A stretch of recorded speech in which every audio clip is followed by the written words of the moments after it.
അപ്പോഴേ അവിയലിന് വേണ്ടിയിട്ട് ഉരുളിയിലേക്ക് ക്യാരറ്റ്, പച്ചക്കായ, മുരിങ്ങക്കായ, ചേന, വെള്ളരിക്ക, പിന്നെ പടവലങ്ങ, അച്ചിങ്ങപ്പയർ, കോവക്ക, ബീൻസ്, കുറച്ച് വേപ്പില, കഷ്ണങ്ങളെല്ലാം ഒരേ വലുപ്പത്തിൽ കട്ട് ചെയ്തിട്ട് അതുപോലെ തന്നെ ഒരേ അളവിൽ എടുത്തിട്ടുണ്ട്. ഇനി ഇതിലേക്ക് മഞ്ഞൾപ്പൊടി, ആവശ്യത്തിനുള്ള മുളക് പൊടി കൂടെ ചേർത്ത് കൊടുക്കുന്നുണ്ട്.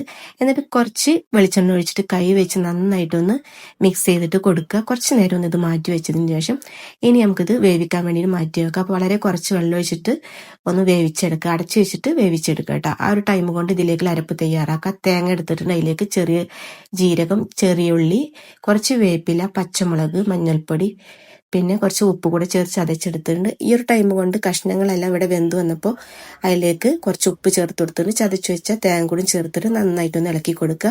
നന്നായി ഇളക്കിയതിന് ശേഷം നമുക്ക് ഈ തേങ്ങ ഒന്ന് വെന്ത് കിട്ടണം. അതിന് വേണ്ടിയിട്ട് കുറച്ച് നേരം ഒന്ന് ഇത് അടച്ചു വെച്ചിട്ട് വേവിക്കുന്നുണ്ട്. ഇപ്പം ഇതാ തേങ്ങയും കഷ്ണം കൂടിയിട്ട് നന്നായിട്ട് യോജിച്ച് വന്നിട്ടുണ്ട്. ഇനി നമുക്ക് ലാസ്റ്റ് വേപ്പില ചേർത്തിട്ട് ഫ്ലെയിം ഓഫ് ചെയ്യുക. തണുത്തതിന് ശേഷം ഇതിലേക്ക് ആവശ്യത്തിനുള്ള തൈര് കൂടെ ചേർത്തിട്ട് ഒന്ന് മിക്സ് ചെയ്തിട്ട് കൊടുക്കുക. അപ്പോൾ ഇത് നന്നായിട്ട് മിക്സ് ആയിട്ട് വന്നിട്ടുണ്ട്. ലാസ്റ്റ് നമുക്ക് ഇതിലേക്ക് കുറച്ച് വെളിച്ചെണ്ണ കൂടി ചേർത്ത് കഴിഞ്ഞാൽ ഇത് അടച്ചു വെച്ചാൽ നമ്മുടെ അവിയൽ റെഡിയായി.